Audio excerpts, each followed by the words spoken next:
Welcome, everyone, to another episode of Beyond the Manuscript. As always, I am your host, Cooper Anderson, coming to you from the 1 Mill Street Studios here in Leamington Spa, England. Today, we are going to have another barn burner of an episode here in our continuing series that we are initially calling Author Fight, where my guest and I choose a champion of a specific genre of literature, and we debate on who should reign supreme in said genre. And this week we will be covering who should be the champion of children's literature. But before we get to that, let me introduce my guest for today. Joining me today is an award-winning children's author, organic illustrator, and a therapeutic art teacher who specializes in the mental health awareness in early years and the importance of well-being in the natural world. She is the author of Tigby Tried, the Big Red Crab Who Loves Adventures and Never Gives Up. Please help me in welcoming my guest today, Miss JoJo Stewart. Hi. Yeah, how are we doing today, JoJo? We're both great. Thank you very much, Cooper.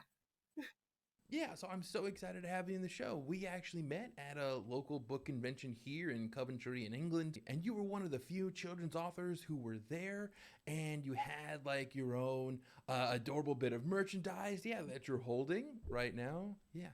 So to kind of get things started here, can you please tell us all about Tigby? Okay, so this is Tigby. Tigby is my big red crab who loves adventures. And he was actually a creation of mine that materialised after the pandemic. I'm actually a teacher by trade. I've been a teacher for over 25 years and have worked with children from as young as 3 up to as old as 19. And Tigby was a passion of mine. I've always wanted to write children's literature ever since I was small, and this was the creation of the beginning of that journey. So what kind of messages do you hope to instill into kids using this book? Okay, so Tigby, people ask me where Tigby came from, the idea of Tigby, and the answer is I don't know. I woke up in the middle of the night and went, that's it, that's perfect, the name Tigby.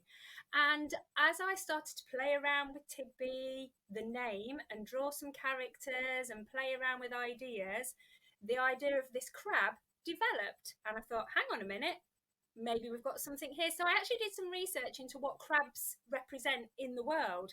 And in Oriental culture, the crab actually represents rebirth, reborn, and new beginnings. And also the colour red is an Oriental sign for good luck. So by putting the two together, we came up with a crab that was red. And the idea behind Tigby is to help younger children realise, especially after the pandemic, if you're finding your journey difficult, if you can't move forwards, then move sideways like a crab. Choose an alternative route, a different direction in life. And I think a lot of those ideas stemmed from my mental health training, as well as my preschool training and my forest school training as well. So collectively, all of my history produced Mr. Tigby the crab. And so did you make him yourself? No, I can't take credit for this. I sent this to a very talented lady. Well, I sent a pencil drawing of Tigby once I decided that was the way we were going to go forward. Sent it to a very talented lady for me who is able to produce pretty much anything from a pencil drawing. And she is the very talented lady that created my Tigby for me. And he comes everywhere with me. He's been all over the place. And so what has been like the reception you've gotten from kids who actually read Tigby Tried? They absolutely love Tigby. The amount of workshops and events we've been to where the children want their pictures taken with Tigby, they want to talk to Tigby, especially the younger children who can relate to Tigby as a friend rather than it being a human. With it being an animal, they can build that connection. And we were really lucky to have, a short while ago, some limited edition baby Tigbys made. Unfortunately, they've all found new homes now, which is fabulous. We've now got 24 baby Tigbys out in the world somewhere as well, helping young children with anxiety, with worry, and finding their way through life a little bit better, hopefully. Well, one of the reasons that you're here today is because we're going to be talking about children's books in general, right? So, for you, what elements do you look for in a children's book that lets you know, oh, this is going to be a good one, or this one's important for kids to read at a certain age, stuff like that? What do I look for? I look particularly because I love magical stories. I look for something that takes you away from reality. Books shouldn't be a chore. They should be something that you want to read. And even me at 46 years old, I love picture books. I love children's stories. They're bright, they're colourful, and they help you escape the reality of what the world looks like. And I think storybooks, especially picture books, are sometimes underestimated, especially by adults. We're too old to read them. We're too old to appreciate them. Actually, I think there's a lot of nostalgia in there as well to take you back to your childhood. So I look for imagination, I look for interesting illustrations, which was sort of how my route of organic illustration worked. And I look for something that takes you to a magical place.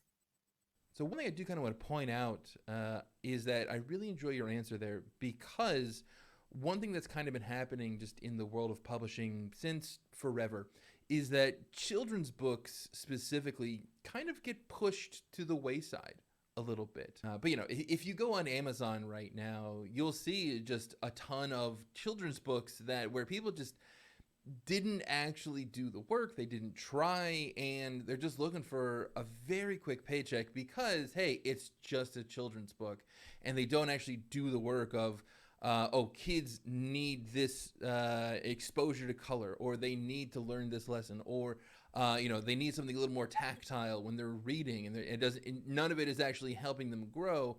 It's just to flood a market that's already kind of oversaturated in a lot of ways. I feel like your book actually does do that work. So this is definitely one of those books that I think parents really should invest in for their kids, because it comes from a place of understanding and for wanting to the betterment of children. Absolutely. The idea behind To Be Tried as well is with me being an organic illustrator, what I mean by that is I don't use any electronic device at all. The only time we introduce any technology into this is when it's printed. And what I mean by that is all of the papers that I use for my collaged illustrations are all recycled materials. They're all naturally dyed by myself. And even down to, so if I just show you this page, for example, every single letter and every single full stop and comma are all cut out from recycled paper by myself, by hand, using my magic scissors. Well, you need a pair of magic scissors, don't you? Absolutely. So everything is produced from an organic perspective. And the book that I'm working on now, which is going to be released in November at the next Coventry Book Extravaganza, is used from materials that I have foraged naturally from the environment. So it's taking this now to the next level. So that's a really exciting adventure. Very cool. And so before we'll get into it a little bit more here, but where can people pick up their copy of Tig Tried? Okay, so here's the book. This is To Be Tried. This is the first of my books. The second one is actually due out later this year. This book can be purchased from any of the Tigby events that I have advertised on my Facebook page. To pick up a copy of Tigby's storybook, if you go to folksy.com and type in Tigby. Very good. Yeah, and of course, the links to everything, of course, is going to be in the description down below. So that was a wonderful introduction. You are obviously overqualified to be here in this author fight. So to kind of get the ball rolling today, let me kind of break down how this author fight is going to work. With round one is going to be about the author themselves and any kind of works they've done. It's the reason why we know their name. Round two is going to be about any adaptations about this author's work. And round three is just going to be overall cultural impact. So introducing the red corner for today, Miss JoJo Stewart, who is going to be your champion of today? Oh, drum roll. Well, we, Tigby and I, have gone for Alice's Adventures in Wonderland, particularly written by Lewis Carroll. Yes, excellent. Very cool. So, for those who may not know, what can you tell us about Lewis Carroll and his works and his life? Okay, so Lewis Carroll, being a Victorian author, which is something I really, really enjoy reading, he was actually the pioneer for creating sort of the literary nonsense, if we were going to label it. And he changed the direction of children's literature massively. He was the creator of the absolutely unforgettable Alice in Wonderland and Alice Through the Looking Glass as well. And he's got a real fun and playful approach to literature. And in the 19th century, it was a real breath of fresh air for society to have something so bonkers.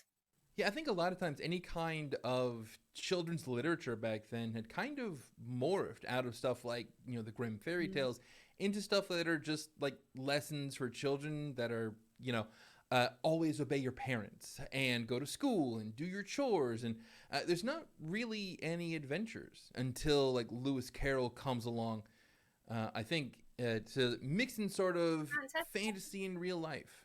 So I think it was really good mixing sort of that fantasy and real life in other ways that also then paved the way for fantasy as we know it now, and sort of things like Harry Potter. And I think without Lewis Carroll, that modern day fantasy that we see today would never have existed. And Lewis Carroll was really interesting because he was also a mathematician professor, right, in Cambridge. Am I remembering that correctly? Yeah, he was a fantastic mathematician and logical thinker. And I think a lot of you, when you read the story and you look at Alice's logical thinking of, oh, if I do this, then it must be this, you can see a lot of that logic coming behind it as well. And I think being published in 1865, for it to survive and be so enjoyable, even now in modern day time, I think it really just shows you what an impact it's had on younger readers and adults throughout its time so far as a publication. And one other thing, too, that I learned when I was at uni, because I took a children's literature course, it is a misconception that people think that Lewis Carroll wrote Alice in Wonderland with the help of certain substances, right? And it's actually not true. If you actually study the text, it's the logical workings of someone having a dream, where it's the same thing of someone being displaced or showing up in the middle of a scene or having the scene shift completely. And once you understand that it's a dream and not something else, the text actually comes very clear as to what Lewis Carroll was trying to do. Yeah, and I think to some degree he's ridiculed for his creativity in his thinking. Whereas nowadays, if people came up with the kind of ideas that Lewis Carroll came up with, they would be, welcomed open armed for their originality. So yeah, that's why I've gone for Lewis Carroll. So that, of course, is the red corner. Now introducing me, the blue corner. I, of course, am choosing a World War II fighter pilot who then turned British spy during the war. He is the writer of over 20 children's novels, several screenplays, and a collection of short stories and poems. He has sold over 300 million copies worldwide. Of course, I am talking about the man, the myth, the legend that is Mr. Roald Dahl. Yeah, so the reason I chose Roald Dahl is because I have a very special place in my heart. And this is more for round two. But I was first introduced to his work with the movie of James and the Giant Peach. Of course, I'm not talking just about James and the Giant Peach. We were talking about all his greatest hits, like Willy Wonka, The Twits, Witches, what's the other one? The Enormous Crocodile, the BFG. There's, I could go on and on and on. Matilda was a huge one, especially for kids who grew up in the 90s like myself. And so, yeah, Roald Dahl is going to be my champion for today. And so that's kind of round one. We were just introducing the authors, their works, and why we love them so much. And so now we're going to move on to round two, which is, of course, adaptations. And so, JoJo, what can you tell us about the numerous adaptations of Alice in Wonderland and Through the Looking Glass and so on? Okay, so they're on, like you say, Cooper, they're on numerous ones, and I could stay here for the next 12 hours and talk to you about all of them. So what I've done is I've chosen my two most favourite adaptations to sort of battle out with you a little bit. The first one being slightly more modern, and that's the Tim Burton's sort of adaptation via the movie, the one with Johnny Depp in. And the reason I've kind of gone that one is because he actually uses a teen character. So Alice is a little bit more mature, a little bit more grown up. But what we see is those big life choices sort of having to be battled and having to be challenged, and sort of using that real modern feminist plot, and supports that real sort of maturity of Alice's growth from being a younger Alice, as we know in the original book, to a modern young woman trying to find her way in society. And also the idea from Tim Burton's as well is he uses all of that crazy sort of madness to justify his feminine plot alongside it, and he kind of inherits those traits over the whole of the movie, which sort of looks at these unrealistic times and places that Alice goes to visit, but with a real sort of modern sort of growth and story element behind it. Um, the second adaptation is completely different. Not quite sure where you'll have heard this or not, and this is actually Wheeldon's version. Okay, so Wheeldon's version actually burst onto the stage in 2011 at the Royal Opera House in London. And what the Wheeldon's version is, it's again a teenage Alice's experience of her first love, which enables to track her growth again as well. But what Wheeldon does, doing this through a modern ballet remake, is he allows Carol's interpretation of madness to closely link to the ballet interpretation of what he's doing. So, due to the nature of ballet as a dance, what we see is sort of the madness really coming through, but instead of through literature, as in words, through expressions of another sort of creative art form. And it's the most fascinating and most amazing production of a ballet sort of that you can watch. It's very, very cleverly done. And I think I chose that one in particular because it is such a diverse adaptation that it's really something of any Lewis Carroll fan. If they haven't seen it, they should definitely take some time to check it out. Absolutely. One last thing, going back to the Tim Burton movie, as the resident British person in the episode here, what do you think of Johnny Depp's English to Scottish to American accent throughout the movie? I think I'm a real Johnny Depp fan.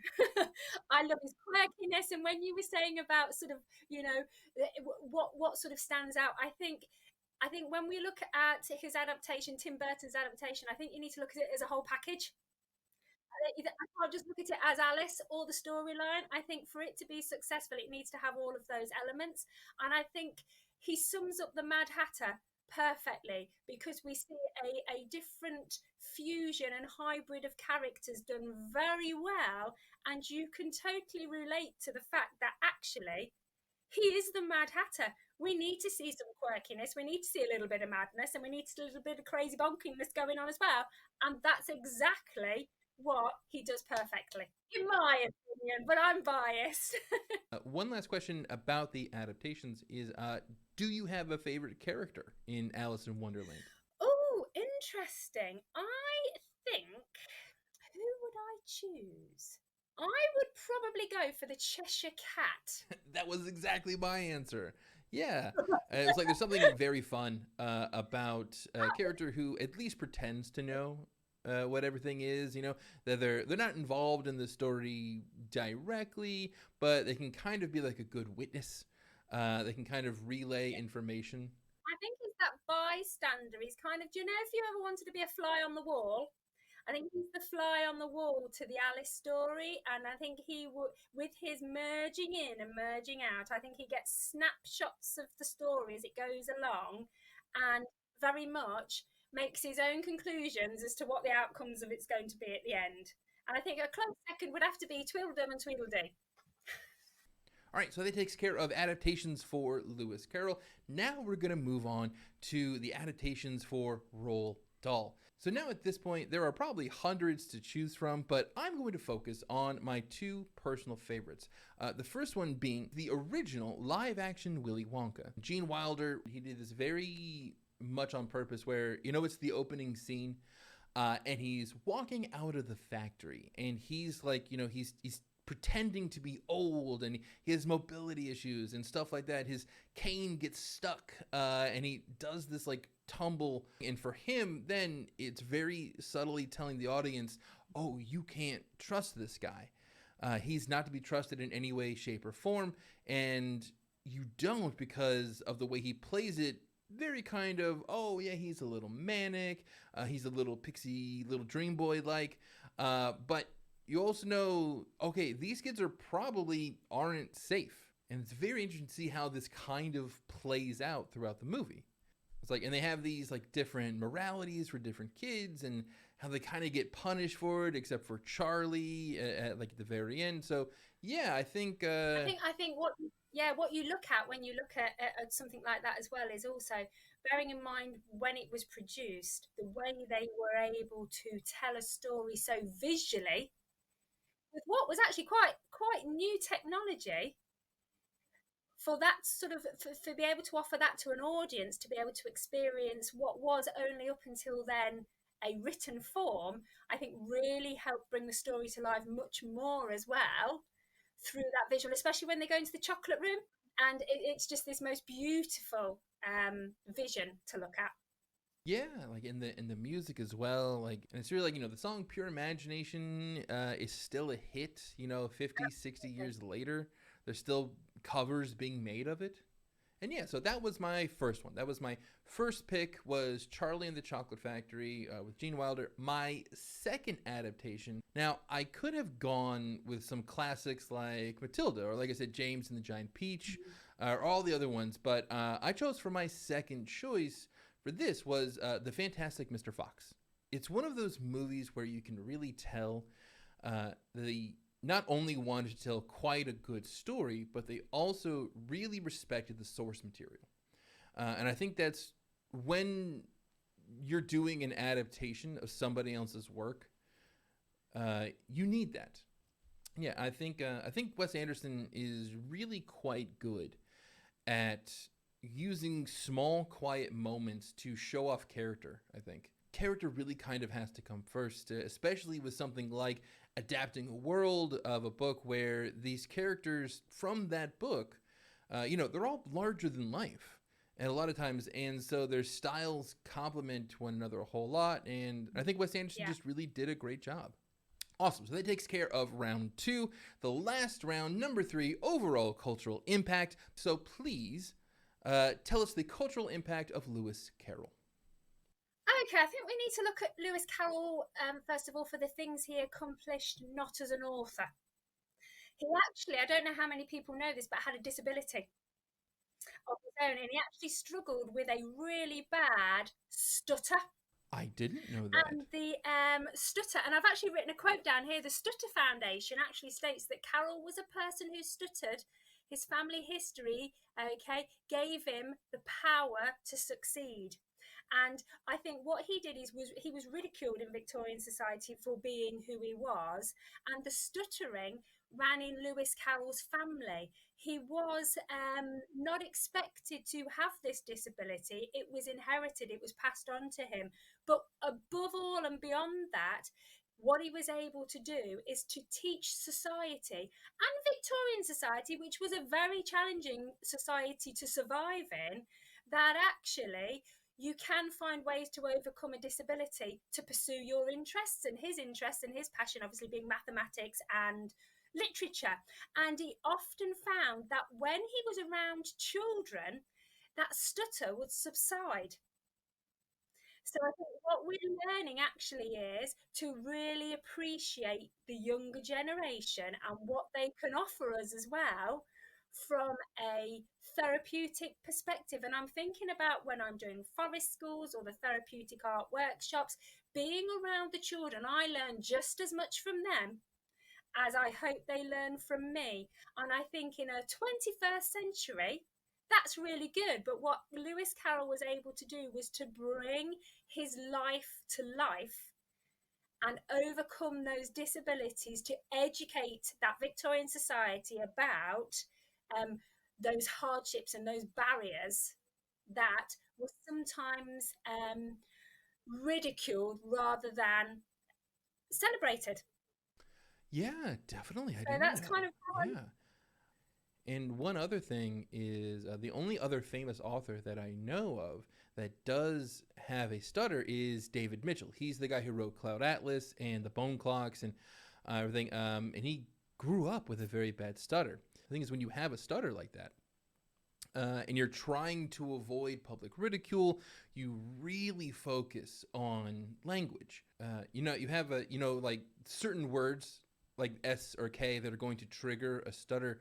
So that's really, really interesting that Lewis Carroll had to become like a master of language in order to overcome it with adults, but he didn't need to when he was around kids.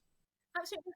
Yeah, and I do wonder whether, if you think about his eclectic mix of characters within his books, whether he gave each of those characters really sort of key identities and made them so individual that he was highlighting underhand that actually everybody has their own quirkies and everybody has their own ideas and their own disabilities or their own sort of qualms or their own elements of, we're not all the same. Whether what he suffered as a younger child, because he was bullied hugely at school because of it, and he grew above that. And I'm wondering whether he's showing individuality through each of his characters he created. Perhaps. I think so. Yeah, I think that's probably a good assessment. So now I do want to move on to the cultural impact of Roald Dahl. Now, so again, kind of following your footsteps there, before he became a children's author, like I said, he was a World War II fighter pilot, and he actually survived a pretty bad plane crash, which used to give him really terrible migraines for years afterwards. And not only that, when he retired from the RAF, he became a diplomatic spy for MI6, I believe, whatever the intelligence agency is in the UK. Yeah, he did that for years and years, and then he became, one of the world's most famous children's authors. And so, to kind of go on to cultural impact, like the way that I think you can really judge a talented writer is not just from the impact of when their books first come out, but if they stick around. And to say that his stuff has stuck around is kind of an understatement, really. I mean, just this past couple of years, there's a movie that's based off of a musical, based off of another movie, based off of one of the books of Matilda. So that's kind of my big argument. That the world, all of this stuff sticks around for quite a while. Yeah, it's I iconic. think, yeah, it's Definitely. very iconic. Absolutely. All right, well, that takes care of this episode of Author Fight on Beyond the Manuscript. Here, JoJo and Tigby, of course, are the winners here for this episode. You absolutely earned it there for sure. Yeah.